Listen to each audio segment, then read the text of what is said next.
এই দেখো আমার মেয়ে অলরেডি আম খাচ্ছে।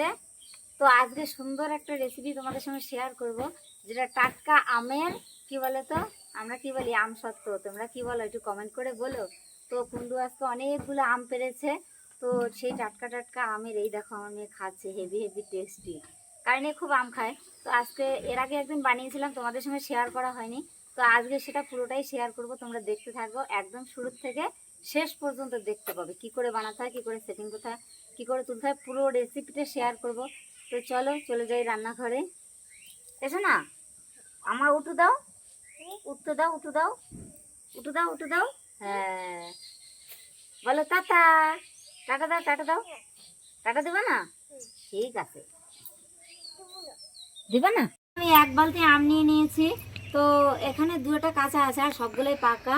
তো এই দেখো আমি এগুলো ছুলবো, এগুলো দিয়ে একটা এমন দারুণ একটা রেসিপি তৈরি করবো, তো তোমরা দেখতে থাকো আর আমি ছুলতে থাকি। তো প্রথমেই ছুলে নিতে হবে দেখো। তো আমি আঠিগুলো দেবো না, একবারে গুলগুল পাকা তো হয়নি, তাই কিছু কোনোটা বেশি পেকে গেছে কোনোটা কম পেকেছে, তো তাই জন্য আমি এটা তো যার জন্য নিয়ে নিয়েছি আমি লোহার কড়াই।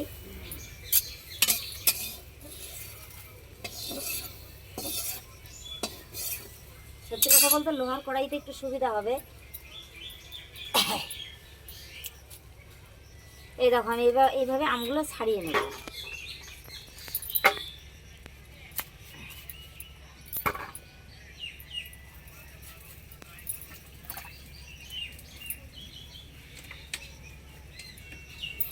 এই দেখো এক এক গাছের এক এক আম, তো এবার আমাদের সবগুলো গাছেই প্রায় আম ধরেছে। তো এই দেখো টকটকা লাল, আর এটা দেখো ফ্যাকাশে।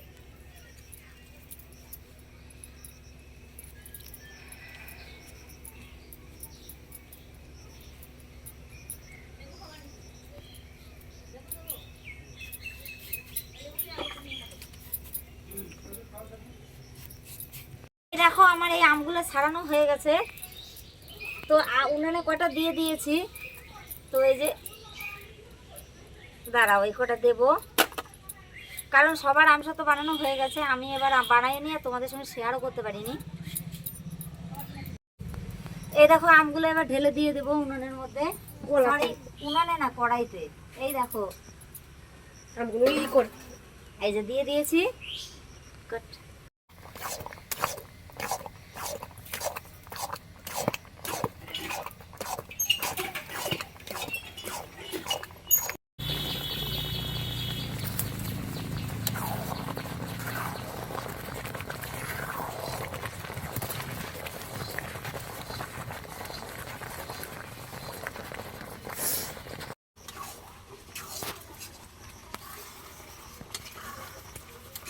এই দেখো হয়ে এসেছে প্রায়, আর বেশিক্ষণ লাগবে না। এই যে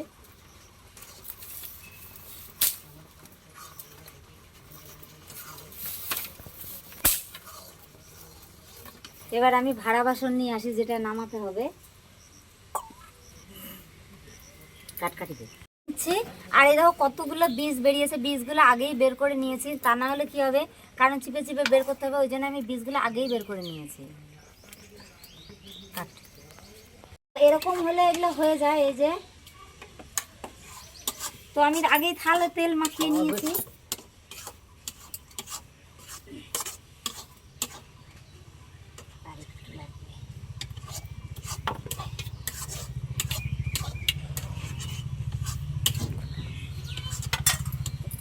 এই যে এরকম করে দিলেই ছড়িয়ে যাবে,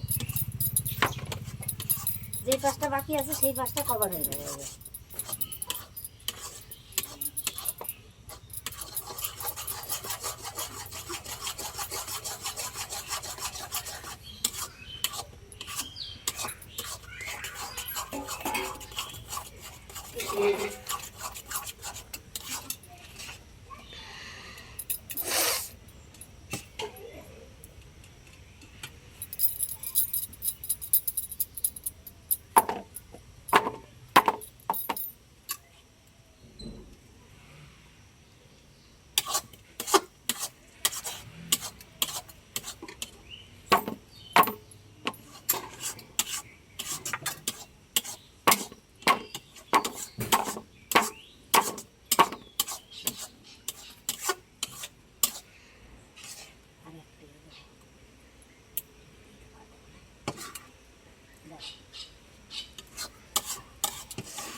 এরকম আমি থাল নিয়েছিলাম 5টা, তো আমার 4টে থাল হলো, তো এটাই হলো না।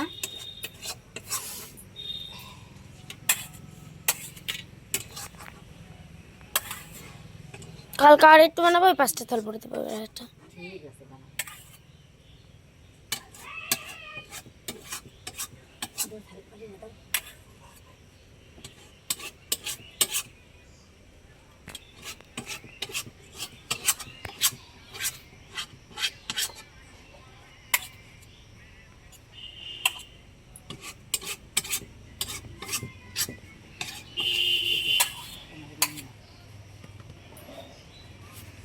এই দেখো আমি বাটিতে একটু নিয়ে নিয়েছি, তো যা বলো তা বলে এগুলো খেতেও না হেভি লাগে।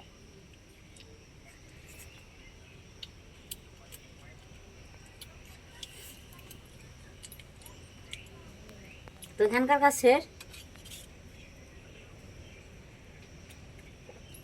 এটা শুরু বানা একটু গুড়গুড়ি দাস না কিন্তু।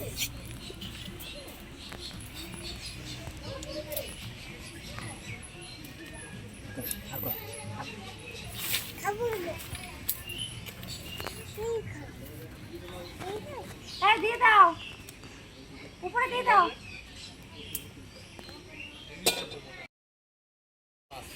হ্যাঁ, আরে একটা তো দাও না।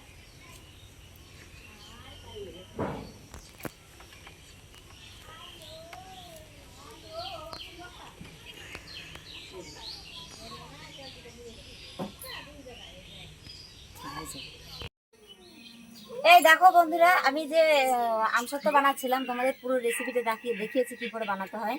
এই দেখো আমি থালের থেকে তুলে নিচ্ছি, আমি টানা একটা রোদ দিয়েছি। এই দেখো, এই দেখো পেছনটা দেখো একবার কত সুন্দর হয়েছে। এই দেখো সুন্দর হয়েছে, তোমরা একবার ভাবো, এটা সামনের পাশটা আর এটা পেছন পাশটা, আর এটার কালার চেঞ্জ হয়ে গেছে দেখো। এই যে এগুলো আমি আগেই তুলে নিয়েছিলাম, তো এটা তোলার বাকি ছিল, এগুলো ছোট থাল। এই দেখো তো এখানে 10টা আছে, তো সবগুলো দেখালাম না। এই দেখো কতটা সুন্দর লাগছে, থালের সঙ্গে সেট একদম সেটিং। তো তোমরা এইভাবে পাকা আমের রেসিপি, এই যে অনেকে কাঁচা আম দিয়ে দাও না, কাঁচা আমের থেকে এটা অনেক গুণে ভালো। কেন বলো তো, এটা সারা বছরে যত বৃষ্টি বর্ষা যাই হোক একটুও নষ্ট হবে না, তেমনই থাকবে। তো আমার ভিডিওটা যদি ভালো লাগে লাইক কমেন্ট শেয়ার করো, আর তোমরা এই রেসিপিটা একটু মানে তোমরা ট্রাই করে দেখো। Tata, bye bye.